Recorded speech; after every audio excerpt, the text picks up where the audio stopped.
Tonight, a guilty verdict for a Richmond Row shooting. Details on the evidence that led to today's conviction. Plus, wanting for harsher punishment. My husband and I both agree that justice was not served. 2 dogs shot dead, their killer handed a fine. And back in business. Got a real big headache over the last couple days, hadn't really slept. Stolen equipment returned, allowing a local shop owner to reopen.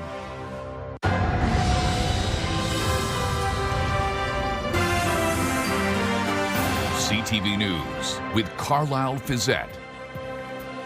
Good evening. Thanks for joining us. We begin tonight with the latest on a dead body investigation on Adelaide Street. Police were on the scene today along with fire crews and the regional coroner. Forensic team members emerged from the home at one point wearing respirator masks.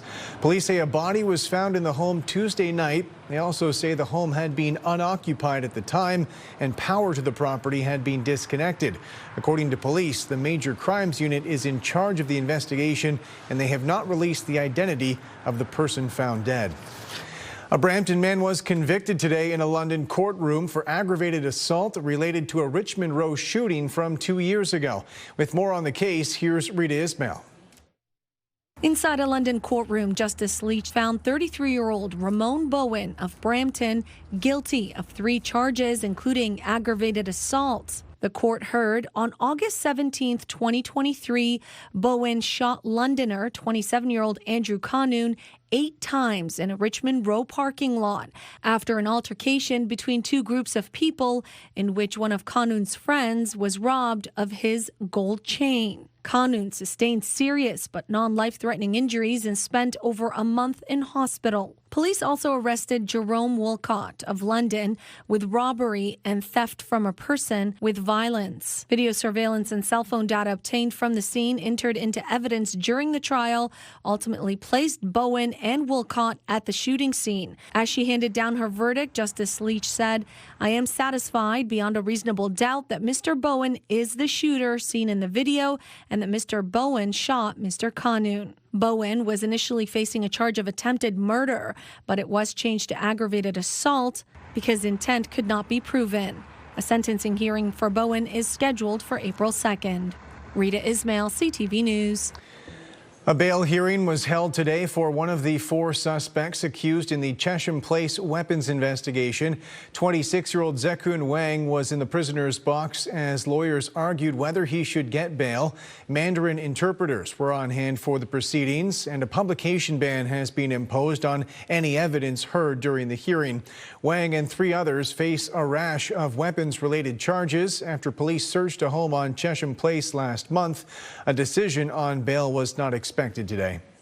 Closing arguments were heard today at the manslaughter trial against a man accused of selling fentanyl-laced cocaine to a London woman who later died. With more on those proceedings, here's Nick Paparella. In her closing, Crown Attorney Marcia Hilliard got right to the point when she told the court that Christina Bestward died at her home in May of 2023 after the accused 35-year-old Jordan Colley sold her and her spouse, Daniel Gale, cocaine with fentanyl. She said Mr. Colley was a drug trafficker to Mr. Gale. He sold drugs that were laced with fentanyl, and those drugs caused the death of Ms. Bestward. The Crown said the couple made 2 purchases from Colley on the day in question, and they overdosed from the same drugs. There is no evidence that she used any other drugs. The 41-year-old Bestward was found dead at her home from multi-drug toxicity, while Gale was rushed to hospital and survived an overdose. Colley has pled not guilty to 1 count of manslaughter and 1 count of criminal negligence causing bodily harm. Later in his closing, defense lawyer Aaron Prevost told the court that different drugs like marijuana were found in the home, saying it's possible that there were other drugs that were laced with fentanyl that didn't come from Mr. Colley. He added, for 2 years they bought drugs from Mr. Colley because he had it and it was safe. Justice Mark Garson is expected to hand down his decision on the case on March 31st. Nick Paparella, CTV News. School board officials say the teacher facing sexual assault charges in Sarnia has been fired. CTV News has obtained a letter from the Providence Catholic School Board Education Director addressed to parents and guardians who have kids at St. Francois Xavier. It states the teacher who was arrested, Kevin Partington, was terminated yesterday. Partington faces several charges, including 4 counts of sexual assault dating back to 2023 and 2024. A grieving pet owner from Elgin County says justice has been denied. A year ago, her 2 dogs were shot and killed by a hunter who claimed he mistook them for coyotes. As Brian Bicknell reports, his punishment will amount to a fine and a license suspension.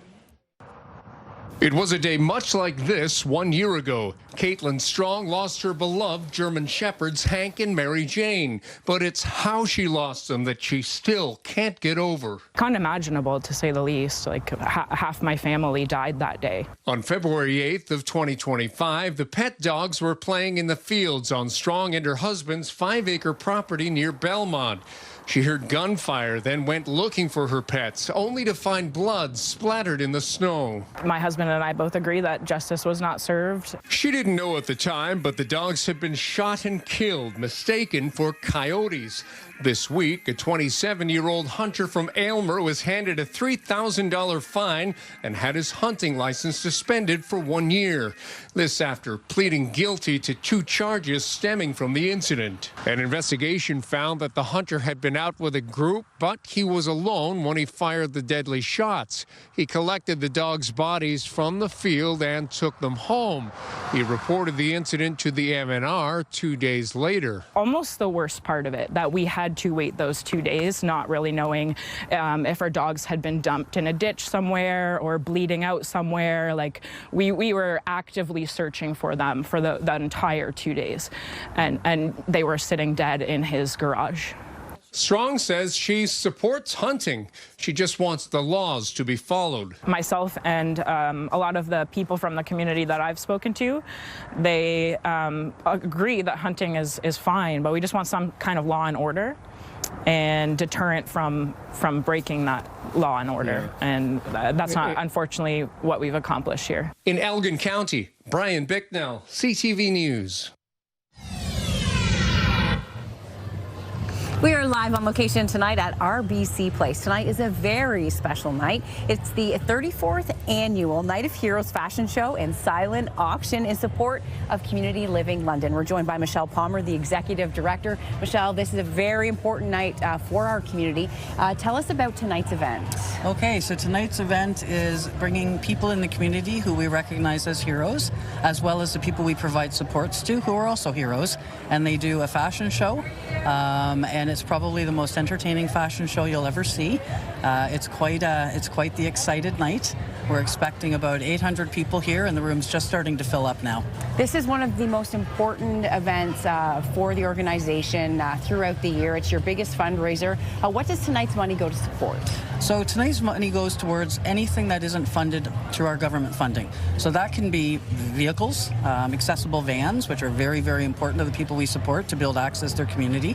Accessibility to our houses, for example, ramps, back decks, so people can enjoy their yards, their gardens, etc.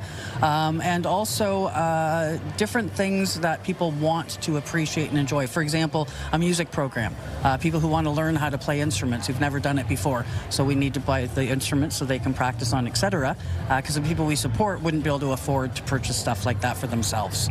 This Night of Heroes, our friend Nick Paparella, he's the MC. He's been with the organization for many years. But there are so many heroes tonight, and I hear this event really tugs at your heartstrings. There's lots of tears and lots of laughter. Yeah. Now, I know folks at home that can't be here tonight. How can they support this wonderful cause? Well, they can certainly go to our website, cll.on.ca, and hit donate at any time. We also, if people want to volunteer with us, that's also valuable within the organization.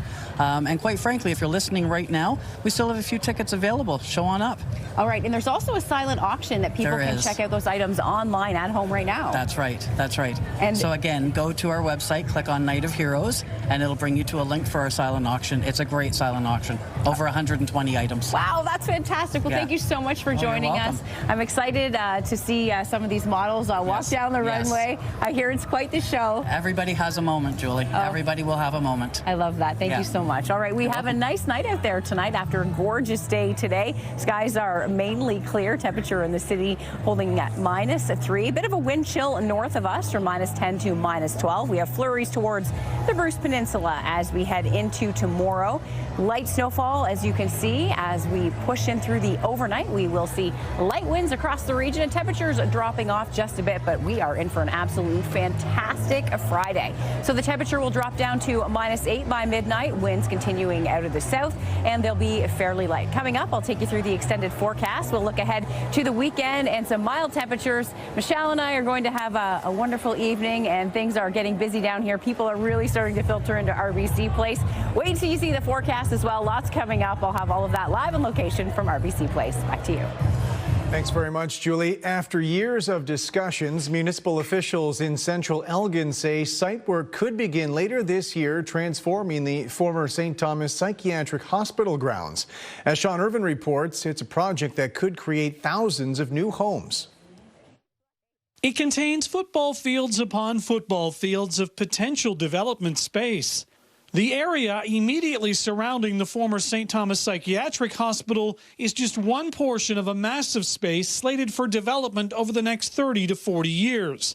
That part of this project is not new, but what is a definitive call for action. Central Elgin is now days away from issuing a request for proposals from developers. I think people will see in 2026 that things are happening. Builders will be tasked with constructing thousands of homes for future Volkswagen Power Co. and Vianode employees, along with those working for their supporting plants. Needless to say, time is ticking. In an interview last October with CTV News, Sloan called this site a blank canvas. Now his community has a chance to paint a picture of what it will look like in the future. People want to see a mix, and they want all kinds of housing. They want to see multifamily. They want to see commercial. So, you know, it's very rare that we're given the opportunity to have a blank canvas. In today's calm before the storm, St. Thomas and Elgin developers are eager to support or be part of the construction. Brendan Collier among them. While his smaller firm is not in a position to bid big on the project, he's excited to see it commence. We clearly need the housing, so I think it's great timing. Hopefully, you know, our municipalities, our provincial government can get things rolling, and we can have this thing, you know, firing on all cylinders. Collier is hopeful that local people will lead the redevelopment. Sloan wants the same, but conceded interest in the project is significant. It's sought after, and I think that it will. It's the beginning of an exciting chapter for Central Elgin. The RFP process will last only 60 days. Sloan expects the next steps to follow quickly. If all goes according to plan, he says the first site work will happen on the north side of the property, with the first homes complete in time for the opening of the PowerCo plant. In Central Elgin, Sean Irvin, CTV News. A business owner in Perth County says he's relieved to have his equipment back after it was stolen earlier this week. With more on what was taken and how he got it back, here's Scott Miller. Isaac Rapine is back in business after having his fleet of heavy equipment stolen Sunday night. They rolled in here, I think 9:20, 9:30. And then we confirmed that with some security footage from Dublin and went from there. Everything he needed to run his excavation business near Staffa was stolen that night. A skid steer, float trailer, dump truck, and mini excavator all taken, meaning he couldn't work. His full-time job since the theft has been trying to find his stolen equipment so he can get his business back up and running. Shock first, and then, yeah, just didn't know what to do. Got a real big headache over the last couple of days, hadn't really slept. Following tips from the public, Rapine says his trailer was found on Monday night. His mini excavator and skid steer were located near Fordwich late last night, and his dump truck was just recovered by police in London today. He credits police and the community for sending in tips about his livelihood's whereabouts. Community's been great. Like my grandpa started the business, and then Dad had his own business for a long time, and now I'm in my own, so. Rapine says the thieves would have had to be pretty organized to take such large pieces of equipment all at once. He says police told him that thieves repaint these large items and then rent them out for cheap. Whatever the thieves were planning on doing with the Rapien's stolen equipment doesn't really matter too much right now. Rapien's just happy to have most of his equipment back and know that he is finally back in business. He says a security system is definitely next on his list. That's on the list now. Yeah. But, you know, that it helps a lot, but it doesn't say this is the guy. And even if it does, it seems like it doesn't matter. So Near Staffa, Scott Miller, CTV News. The provincial government has funded renovations for a local Kinsmen club. A $200,000 grant from the Ontario Trillium Foundation has allowed the Listowel Kinsmen to fix up a more than century-old train station, which is their headquarters. The investment also allowed for a new kitchen and youth meeting space. The whole building sat on old railway ties that were finally starting to give way under the weight of everything. And so what had happened is that was cause for concern. We were able to then apply for the Ontario Trillium grant, get $200,000 towards this $250,000 project, and structurally shore up the last part of this building that was original. Since 1871, I didn't mention that, but the train station built, I think, in 1871 and was a meeting place for travelers and has since become a meeting place for the community for various events. So it all links together. It has been a meeting place for people in Listowel for many, many years, over 100 years, and it's great to see the Kinsmen honor that tradition with this space. When we come back, taking off for a trade mission. The Prime Minister heads to India, the first stop on a 3-nation expedition. Plus, the focus here at home with major trade negotiations on the horizon with the Americans.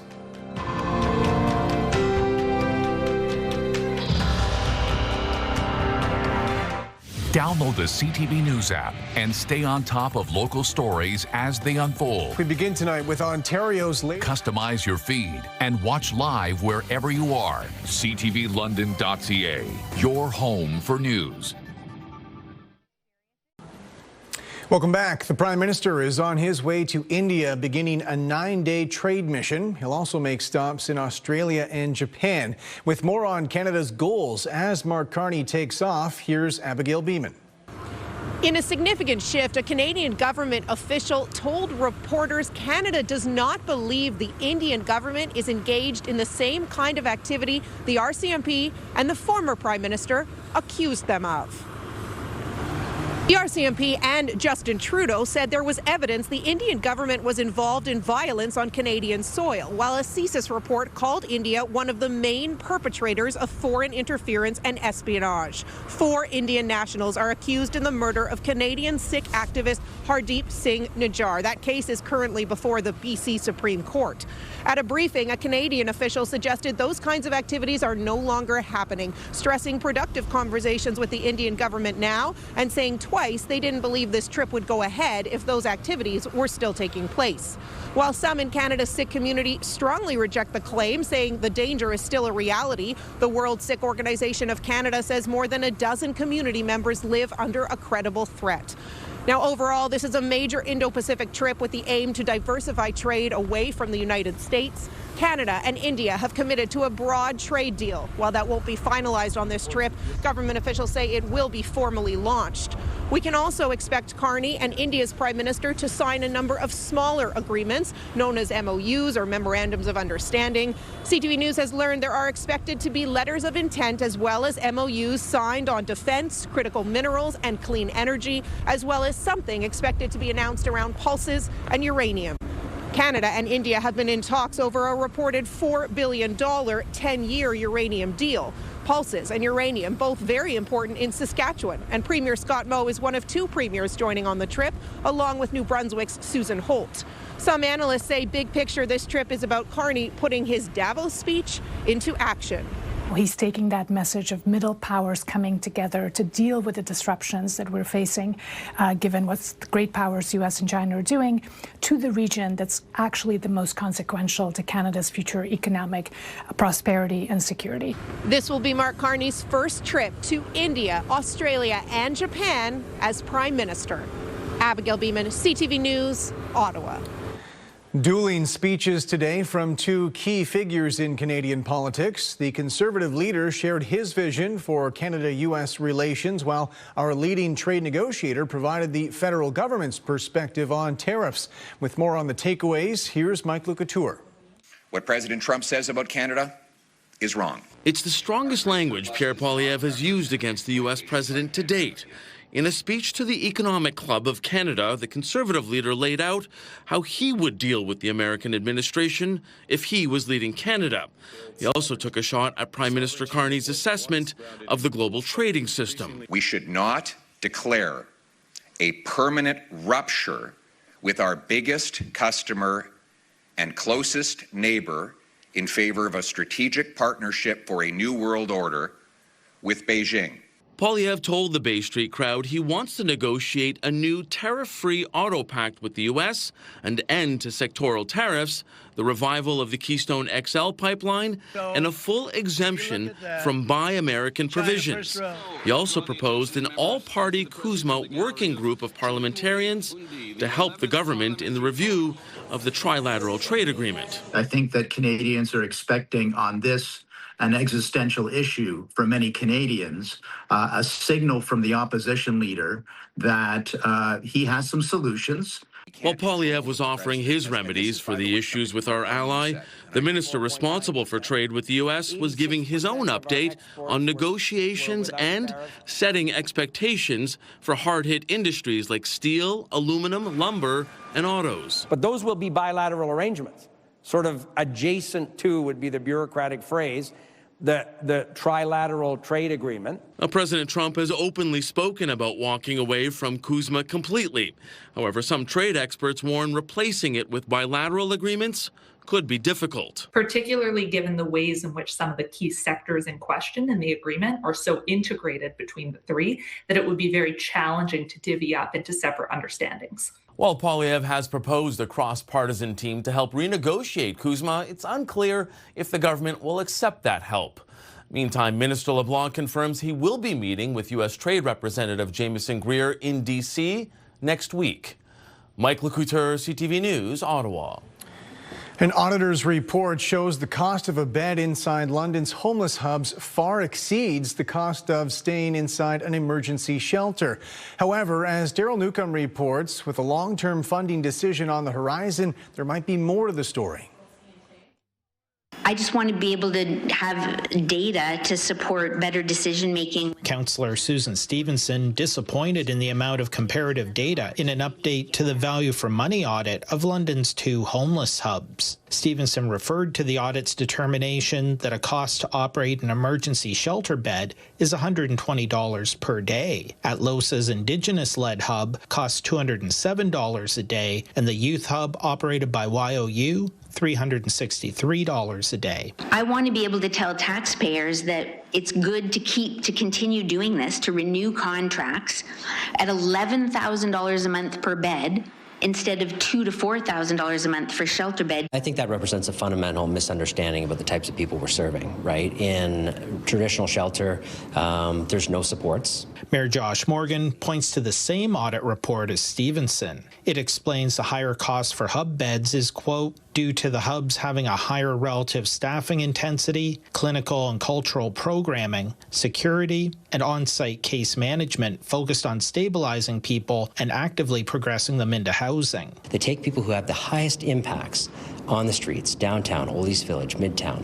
They take them, they put them into a place with wraparound supports. Yes, it is more costly than existing shelter, but these individuals are not successful in existing shelter. One of the primary conclusions of the supplemental audit is that hubs prepare high-needs individuals to move into supportive housing, which is much more cost-effective for taxpayers than to see those same individuals incarcerated or spending long periods of time in psychiatric hospitals. But the future of London's 2 municipal hubs remains uncertain, as Council provided just 2 years' worth of funding for their operation. Within the next year or so, we're going to have to decide how to fund the operations of the 2 existing hubs, which have been quite successful based on not only the review done last fall, but the value for money audit as well. I was hoping there was some comparative work done to be able to tell Londoners that there was value for money in the additional costs, because the costs are significant. The audit report will be considered by Council March 3rd. Daryl Newcomb, CTV News. Heading back to RBC Place now and rejoining Julie Atchison live on location for us tonight for a look at the forecast and a special event tonight, Julie. Thank you so much, Carlyle. Yes, tonight is a special night in support of Community Living London. This is their biggest fundraiser of the year, raising funds for all of the extra things or necessary things that people need in our community. So tonight's funds are just crucial to our community. So this is their biggest fundraiser, as I mentioned, of the year, and people filtering in. Things are starting to get lively in here. The party is about to start. A big fashion show here combined with a silent auction. Again, all funds raised here this evening go to support Community Living London. Temperatures across the region today. Wow, nice break out there. Wasn't it great to see the sunshine? We hit -2, our low last night -13. So we did have some icy cold wind chills this morning, but we recovered quite nicely. Normally this time of year, 0 and -8. It was so nice to drive down here, my live hit, and the sun was still shining. Right now it's -3, and the wind's light out of the southwest at 6 kilometers per hour. And conditions across our region tonight, nice and calm. We're expecting just partly cloudy skies. There'll be a few flurries towards the Bruce Peninsula, and our sunset this evening coming in at 6:10. So flurry action to the north, but the rest of the region will be nice and quiet. As we look across the country tonight, that warmth is starting to spread across the southern prairies. Vancouver's in the double digits. You can see some colder air towards southern Manitoba and northwestern Ontario. Temperatures across the region, as you can see, dipping down between about -5 and -10. We will have a wind chill tonight, but it won't be as cold as previous nights. It'll feel more like -12. As we head into tomorrow, this weak wave to the north will bring some light snowfall towards the Bruce Peninsula. Expecting just a couple centimeters of snow. The rest of the region, a mix of sun and clouds. So you can see how isolated that is to the north. Really just the Bruce, and it could skirt by northern Bruce and northern Grey County. The rest of the region will have a lovely day. Beautiful Friday. Get ready for your temperature to climb in the afternoon. A nice southerly flow, and we'll hit 6 degrees. Lots of sunshine expected, although we'll start the day with a bit of cloud cover. As we head into Saturday, we'll hold on to the warmth. Not quite as mild. A weak front will slip through Friday, and so increasing cloud early, but by mid-morning, early afternoon, we're back into a nice mix of sun and cloud. Chance of nighttime snow on Saturday. This will be a clipper system coming in from the prairies. 1 to 3 centimeters of snow possible. And then on Sunday, some flurries in the forecast, and the temperature drops down to -5. We'll hit -3 on Monday under a mix of sun and cloud. And then models indicating a major warm-up next week.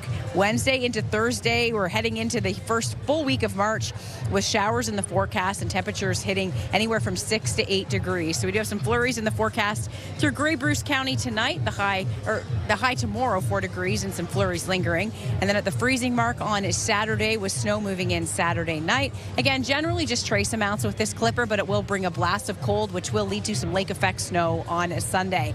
Now, Community Living London supports over 1,000 people with developmental disabilities annually. They have over 500 staff members and 32 group homes, 3 respite locations, and 4 community access day programs. And it's one of London's largest nonprofit organization. Tonight's Night of Heroes is bound to be a wonderful celebration of fun, fashion, love, joy. It's always a great event. I mentioned our own Nick Paparella will be hosting. He is a hero to many of the folks in the fashion show, so it's always great to see that as well. So again, if you want to support Community Living London, head to their website. That's a wrap from down here at RBC Place. I'll send things back to the newsroom. Carlyle? Julie, thanks very much. When we come back, shutting down early. The Crown Royal bottling plant in Amherstburg is closed 2 days ahead of schedule. Pure Country 93 wants to send you to Sandals South Coast in Jamaica. We're giving away an all-inclusive Caribbean vacation for 2 every weekday. Listen for your chance to win. Pure Country Passport with Sandals Resorts. Get closer to the Caribbean. Broadway's Tony and Grammy-winning musical is coming to London. Don't miss Hadestown as part of the Broadway in London season at Canada Life Place, March 10th and 11th. Enter online at ctvlondon.ca for your chance to win a pair of tickets to the show on March 10th.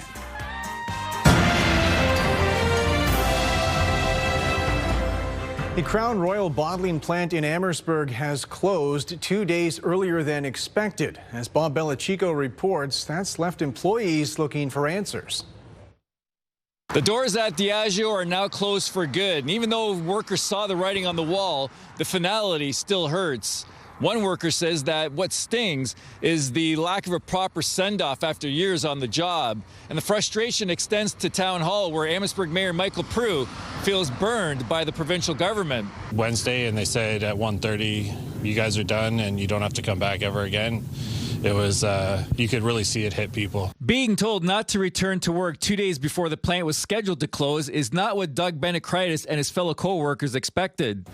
I wish we would have had a little bit more notice so that we could have planned properly and maybe tried to have the party on Wednesday rather than Friday. I have this suspicion that they didn't want all the press there as the workers are leaving the plant. The workforce of 100 was expecting to clock out Friday, but were paid to leave early. Benecritis was at the 99-year-old plant today to tie up loose ends. I'm used to the humming of the machines, the laughter of people, just the general routine of it all. And to walk in and walk through the building and just being that quiet it's eerie. The union said this moment looked great, but overall, they're not happy with the province. I'm disappointed in the government that didn't take the alcohol off the shelf as soon as they announced they were leaving. A couple of weeks ago, the province announced a $23 million deal with the company, allowing for all Diageo products to stay on the shelf at LCBOs.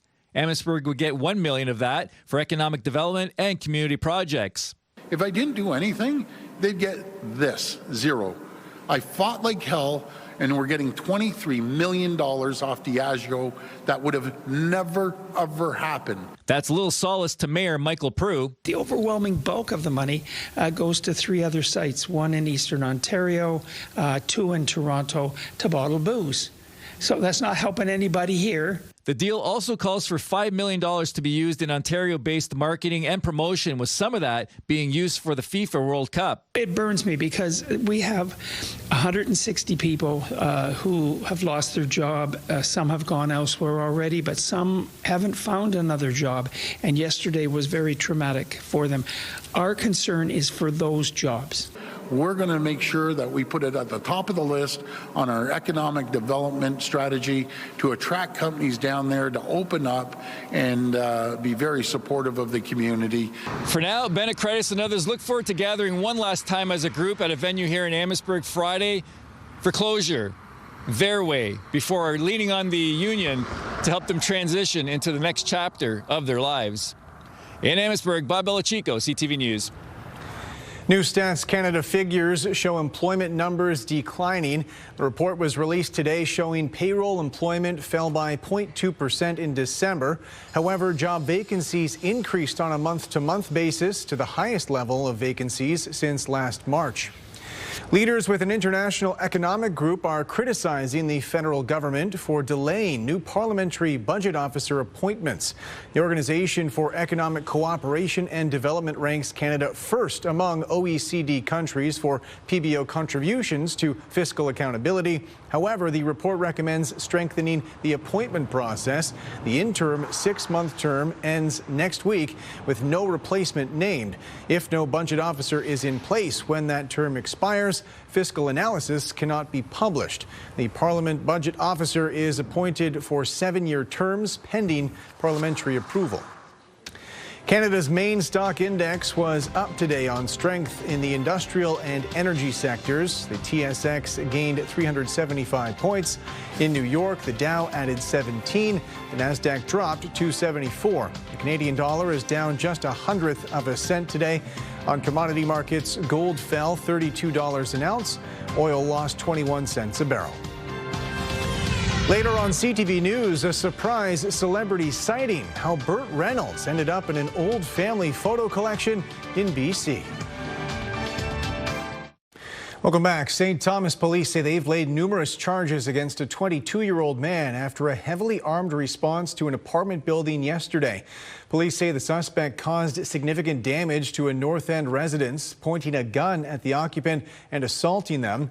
According to police, the suspect was located in a nearby building and arrested. They found a replica gun while executing a search warrant. London police say they've charged a man accused of sexually assaulting a teenage girl while working as a rideshare driver. According to police, the girl ordered the ride near Dundas and Adelaide last June.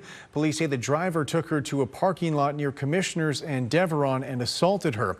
They also say the man turned himself in to police earlier this month. However, he had still been working as a driver under a false name, and they've since laid additional charges.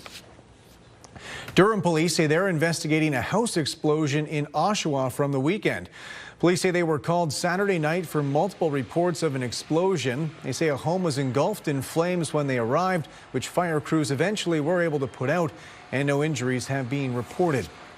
There's a simmering dispute on Canada's East Coast over which community can lay claim as the birthplace of hockey. Historians from each community say their evidence proves their story, which dates back to the early 1800s. With more, here's Paul Hollingsworth. There is an intense Made in the Maritimes hockey rivalry brewing between two Nova Scotia communities. Windsor and Dartmouth both lay claims to be the place where hockey was invented in the 1800s. These were found all back there. Sports historian Danny Dill says there are essays and artifacts going back more than 200 years that prove hockey started in Windsor. They were doing research in the 80s, and they come across this passage about two boys playing on Long Pond. And it was 1816, 1818. But according to historian David Jones, hockey was first played on this frozen lake in Dartmouth using these strap-on skates. Oh, yeah. This goes back to the earliest days of playing hockey on Lake Manook, on Oat Hill Lake, on Halifax Harbour. The Nova Scotia legislature recently introduced Bill 187, an act to recognize Windsor as the official birthplace of hockey. When Jones found out, his reaction was... I said, the Windsor what? Jones's father, Martin, wrote a book about hockey's original roots beginning in Dartmouth and says there is rock-solid research to back it up. It's undeniable. It's right here. It's in Dartmouth. And sadly, Windsor doesn't have a claim at all. Dill's reaction to the suggestion hockey was first played in Dartmouth? I'd say I'm sorry, no, it didn't. I mean, I really hate to say this, I have before, and I've got proof in here, documented proof. Other places in Canada also claim to be the birthplace of hockey, including Montreal and Kingston, Ontario. Danny Dill says the historical evidence shows hockey started here in Windsor, Nova Scotia. People then introduced the sport to other parts of Canada, and he says there is no debate. Paul Hollingsworth, CTV News, Windsor, Nova Scotia.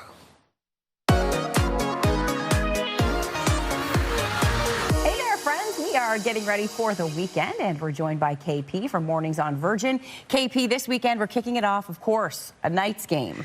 Obviously, the best way to enter any weekend. We've got the Windsor Spitfires taking on our very own London Knights at Canada Life Place. Puck drops at 7 o'clock. You know the deal. Get the green. Let's go, Knights, go. All right, a big event going on at Bowler Mountain, Slopes for Hope. Tell us about that. Really excited about this one. If you love skiing, snowboarding, tubing, so many options, you need to check this out. It's a fundraiser for the Children's Health Foundation, so all supporting a fantastic cause. Basically, it's an afternoon on the slopes, so from 1 until 5, you get some free food. There's an après party, and then there's an after après party outside with like a DJ. Oh, it's cool. going to be like actually so fun. I'm very excited. I'm going to be there skiing, so very excited to just, you know, squeeze in a little more winter action before the snow officially leaves us. Yes, I might join you for a couple runs. Do it, yeah. Okay, Slopes for Hope, that's on a Friday. What else is coming up? We've got a big musical happening at the Palace Theatre on Dundas.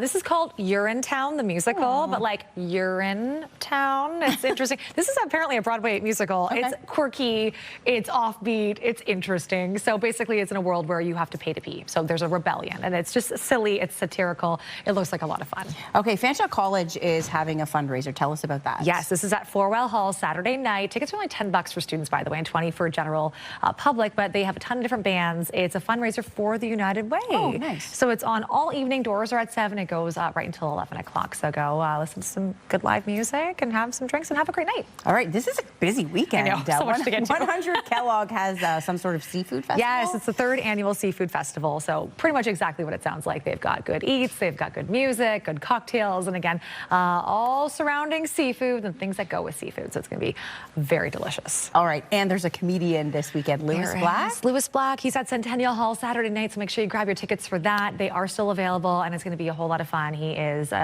just one of the OGs at this point, so definitely go and check him out in his comedic style at Centennial Hall. Friend, that was quite the list. Whew, all the things. I love it. All right, well, have a great weekend, and we'll see you next time on the London List. Tomorrow on CTV News, families and patients and their healthcare journey. What Rare Disease Day means to them at Children's Hospital. That's tomorrow on CTV News at 6.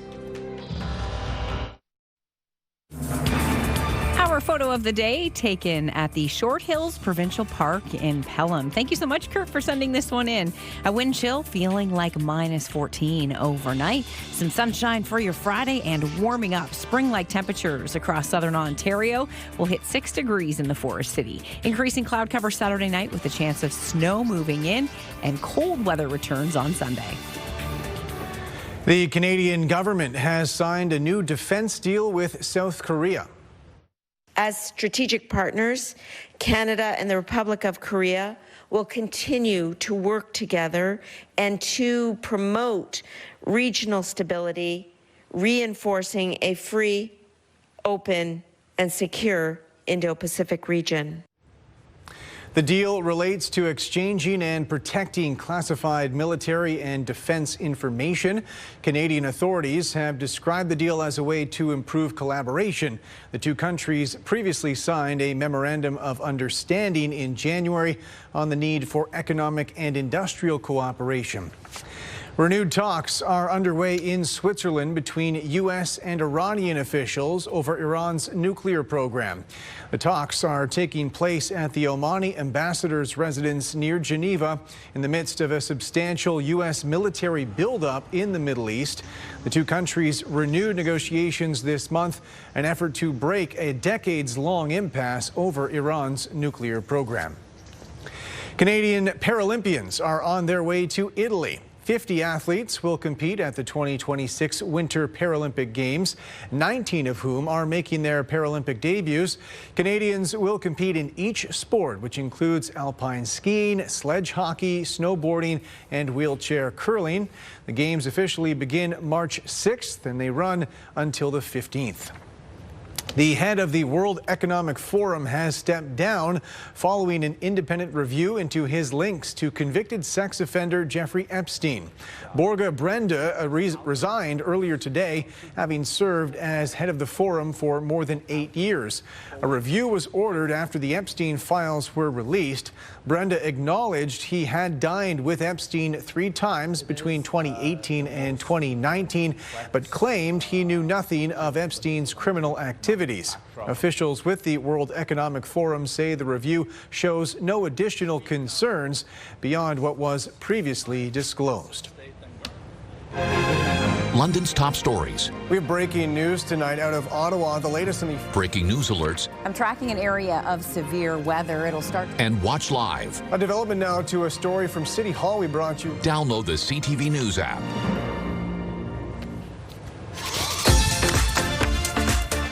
Saturday, 8 a.m.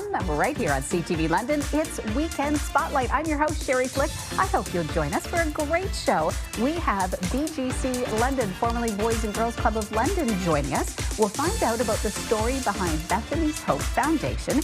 And TJ O'Halloran, you hear him on Pure Country Mornings every morning.